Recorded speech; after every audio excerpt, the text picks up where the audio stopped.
You're watching Inside Automotive with Jim Fitzpatrick. Hey everyone, Jim Fitzpatrick. Thanks so much for joining me on another edition of Inside Automotive right here at the CBT Automotive Network. And look who I have with me, Mr. Jeff Dyke, president of Sonic Automotive Group. You've seen him here before on CBT News. He's kind of the man of the hour, if you will. He's a good friend of ours here at CBT News, friend of mine as well. And every time I talk to you, Jeff, I'm congratulating you on another record quarter. We're about a month outside of your last earnings call. So we didn't get a chance to catch up. So I'm sorry about that, but congratulations on all the good news. So talk to us about that. Thanks, Jim. Yeah, I mean, look, I think that when you've got the kind of tenure that we have in our company with all of our management and the great team that we have, they're just really hitting on all cylinders. Yeah. And it doesn't matter if it's new or pre-owned or fixed operations, managing our expenses. The team's doing a really, really good job. And Echo Park now is doing a great job. They're getting stronger and better every single quarter. You can start to see that in the numbers. We had another record quarter for Echo Park in the first quarter. Our power sports business is starting to come alive a little bit. So it's fun.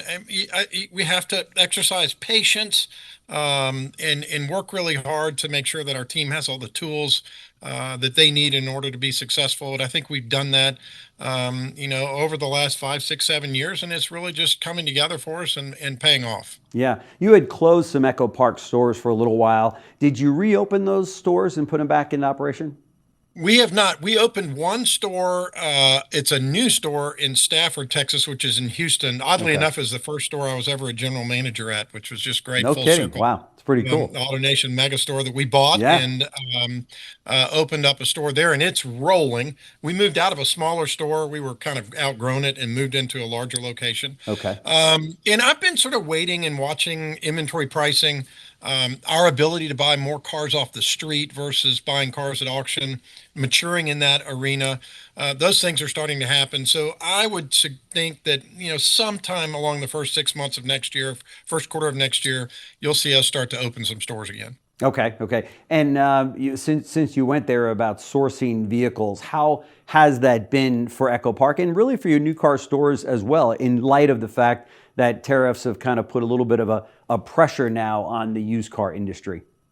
Tariffs? Tariffs? Who pays any attention to tariffs? What tariffs? Yeah. Hey, look, at the end of the day, we've done a really good job at adjusting our vehicle percentage of cars bought off the street. That's moved from kind of this time last year in the 20% range up to 40% now. We think we can grow that further. We're buying cars all over the country off the street, which is new for us. We've got buyers in different markets where we don't have stores. So we're sourcing inventory all over, and that's paying off. Our margins are up for Echo Park, as you saw in our first quarter numbers. Right. That continues to happen as we move even into the second quarter with all the tariff talk going on. And so business is good. We're going to continue to source inventory at that 40% level. We'll continue to buy cars from the auction, but the combination of those things has put us in a great spot with Echo Park, and I expect that to continue as we move forward and even as we start growing again. Okay. And with regard to your new car business at your franchise stores, how are things looking there in light of this situation that President Trump's got us in, where we're all tied up in a knot in retail automotive? But talk to us about that. Has that put much of a damper on your new car business? I mean, look, I guess in comparison to what the last week of March and what April was, we're down a little bit. I was at a Toyota Lexus meeting the last couple of days in Dallas, and everybody says, well, we're a little bit softer than what we were, but comparatively speaking, the business is still strong and good. And, I think that some things are going to need to happen between now and July 1st, or, you may see some softening. But I believe that is going to happen. I think maybe it doesn't happen by July 1, but sometime in the not too distant future, we kind of land in and around hopefully what happened with the UK. Now everybody's talking 25% tariffs or higher, 50% tariffs to the EU. So when you land back at 10%, it kind of feels pretty good versus talking about 25%. But remember, we were only at 2.5%. So in terms of tariff prior to all of this talk going on. Yes. So we'll see what happens. I think the next 6 to 8 weeks are real critical, and we need to get some deals done and to settle everybody down. The business is still there. Customers are buying cars. There's no question. Margins are good. Um, um, and based on my conversations with competitors, business is okay. It's not as good as it was, like I said, the last few weeks, and it's softened up a little bit. But I'm not really concerned, as we said the last time we spoke. Things are gonna change. They're gonna change again and again, and then it'll be tomorrow. Yeah. And so, let's just wait and see what happens. And headed up to New York tomorrow to visit with BMW and talk about what changes they may make from a tariff perspective. And so, what's great is the manufacturers are talking to the dealers. We're having great conversations. Nobody's knee jerking and making silly decisions. Sure. And I think if we just continue with that thought process and stay nice and calm and cool and collective, we'll all be just fine. Sure. BMW is one of those manufacturers that builds the cars here in the U.S. in South Carolina and actually ships more cars out than they actually sell here, correct? Yes, they do. Yeah. Yeah, they sure as heck do. And they Yeah. build all the SAVs, their sport utility vehicles here in the U.S. and then ship them out to China or wherever. Right. So they're a net gain exporter here, and which is great. And I'm sure they're working, with the government to try and get some credit for that as well. Yeah, for sure, for sure. So let's talk a little bit about the rest of the business that you've got going on. Do you feel good about motorsport? I mean, the motorsports business as well. You mentioned that in the opening. Yeah, our power sports business is coming along. It takes a little bit of time. You buy it and you learn how to run it. It's completely different than running auto retail, new or pre-owned. We're getting our processes, our technology in place. We got the 85th Sturgis Rally getting ready to come up here in August, which is going to be fantastic. That'll be our biggest rally ever. We're gonna break records there. We're really prepared for that. We got an ad point actually in the town of Sturgis, which is brilliant on Harley's part. Fish where the fish are. There are 550,000 people that go through that city Wow. during that 10-day period, and we're going to sell a lot of motorcycles and a lot of T-shirts and service a lot of motorcycles, and it'll be great. And then our power sports business is doing well too. So I feel real good. I don't, I think that I do a really good job of not watching the news. I just stay away from it and Except CBT ask our news. team. Except I watch CBT you. news. Yeah, yeah. I listen to you guys, but I stay off of the television because you want to shoot yourself if you listen Yeah, to all the baloney that goes on. this is And true. Trump, he's the art of the deal. He's working out of chapter 4, so to speak, and negotiating, and I'll let him get through negotiating and going through all that mumbo jumbo, and then we'll see where we land. And then we can get back down to business. Everybody will settle down, and we'll start selling even more cars. The Sure. business is there. The Sure. consumer's there. The service business is there. And I don't care if it's in power sports or used cars or new cars. Right. Business is nice and strong, and I think it'll be that way as we go through the rest of the year. That's great. There's been a change at the leadership at Stellantis, as you know. Big announcement was made there. What's your feeling about that? I've spoken to a number of Stellantis dealers that have given a thumbs up on this new leadership and feel good about it and feel as though maybe things are really starting to turn around in a positive way with Stellantis, with Ram, and all the brands that they've got. Look, I've been a huge critic of all the turnover and the Right. mess that was created during COVID at this manufacturer, but I too agree. The great moves and business is coming back strong. So our stores are coming back. Our big stores, Dave Smith Motors, as you know, and in the Northwest, and it's coming back really strong. So that's great to see. They just need to keep it up. And continue the discipline, the inventory discipline. The day supply is coming down. Margins are leveling out. So I think that they're going to be fine. And we're excited about the brands, and hopefully that's way better than what I was saying, 6 months ago when it was just an Right. absolute train wreck and costing us a lot of money. And more importantly than that, not taking great care of the consumer Yeah. that loves that product. The product was too expensive, and they're getting that all in line. And looking forward to a better second half of the year than the first half of the year with them. Sure, sure. And then conversely, what about Nissan? What's your take on Nissan? You think that's a little bit of a slower? Your guess is as good as mine. Yeah, I mean, I just don't know. I've been asking, in particular, the other Japanese brands, and what are you guys hearing? What are you doing? Are you being forced to do things? And everybody's really tight-lipped, yeah, and that's a difficult brand. I mean, yeah, high day supply, volume is really not any good. Margins are really difficult. They're all over the board, yeah. it's tough. I continue to be quite critical of that brand.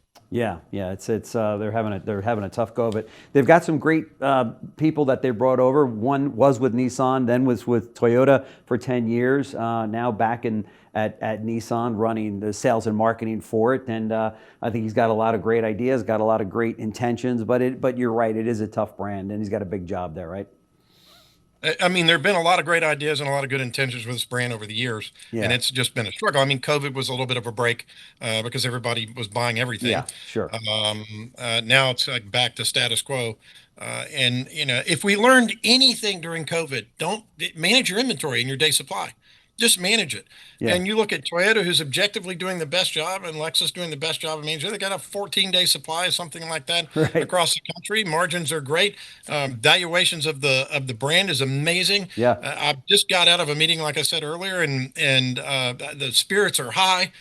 Very excited leadership team, and there's no reason they're ranked number one and two year in and year out on the NADA that's right. survey. They know exactly what they're doing. They manage that supply, and in return, the dealers really, really do well. So, That's right. So very so exciting many times so for many them. brands can learn from Toyota. Take a page out of that book, right?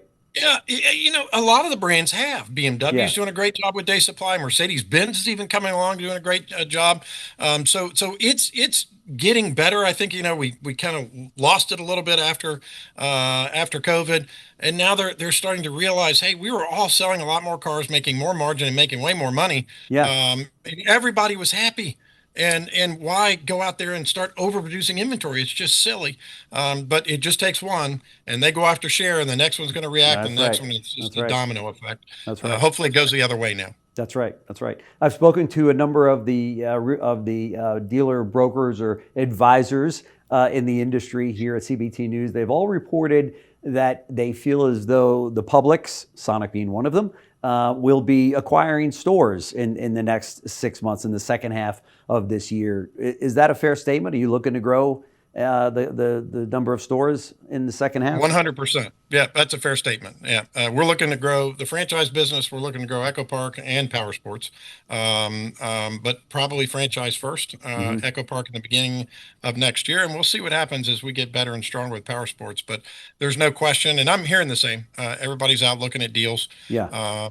It's a great time. I think we're all flush with cash, so it's a great opportunity for us to go out and add to our portfolios. Right, right. As you sit there today, anything that you're concerned about with the industry? You're always very positive, and you're usually right on the money about these things. But is there anything out there lurking around the corner that you say the industry's got to keep their eye on this? No, I mean, look, it's always for me discipline around execution and inventory management with the manufacturers, our discipline with our teammates, our training, our turnover, making sure that that we continue to hire technicians and we grow our fixed operations business. But overall, I mean, you're not paying attention to the business and you're not in the details if you don't see that times are good. Yeah, And when there are challenges, we always come out smelling better when it's all said and done with. We learn something and we get stronger and better. So, COVID, CDK, tariffs, bring them all. We'll deal with them and we'll stay strong because of that and keep our pencil sharp, so to speak, and continue to grow. So, no, I'm excited about the industry. I'm excited about this year. Super excited about next year. The products that are coming are amazing. The yeah, technology and the products that are coming. I don't care if it's BMW or Audi or Toyota, Lexus, you name it, Mercedes. It's just so fun to watch, and a great joy for the consumers because they really are getting product at this day and time and in the future that is just superior to what they used to drive. yeah, yeah, for sure. Last question, and then I'll let you leave, and that is, where is this? Where do you stand today on this situation with VW and Scout? Is that like a You thorn in know, your side that just has got you like, why are they doing this? Yeah, at the end of the day, it's just kind of like doing the Tesla model, right? Yeah. That's going to make them really unpopular. Scott Keogh's a great guy. Yeah. Absolutely love him. He's a super smart guy. And we'll see what happens. I'm not sold yet that this is exactly the way things are going to end up. Okay. And the cooler heads will prevail as we move forward. Yeah. Great product, good looking product. Yeah. So let's just wait and see, and hopefully give him the benefit of the doubt, and see if we can't get some things going in the right direction, and get that product, in a retail store, and not going direct. I just that's going to rub a lot of people the wrong way, including us. I mean, nobody wants to see that. That kind of goes against That's right. what we've done, in our industry, and so we'll see. But I think things will smooth out as we go forward. Yeah, for sure. The very positive Jeff Dyke, president of Sonic Automotive. Thank you so much for stopping by Always. CBT News. It's always great catching up with you. And now, as a grandfather, this smile never comes off your face, right? No, I got to Memorial Day weekend. I got to go babysit Carlisle. It was just absolutely amazing. I had a fantastic time, and appreciate you remembering that. That's right. That's great. Of course, you know all too well. Yes, I do. Yourself. Yes, I do. And so, just always a pleasure to be with you, Jim. Yep. And we'll see you next time. Sounds good. Thank you.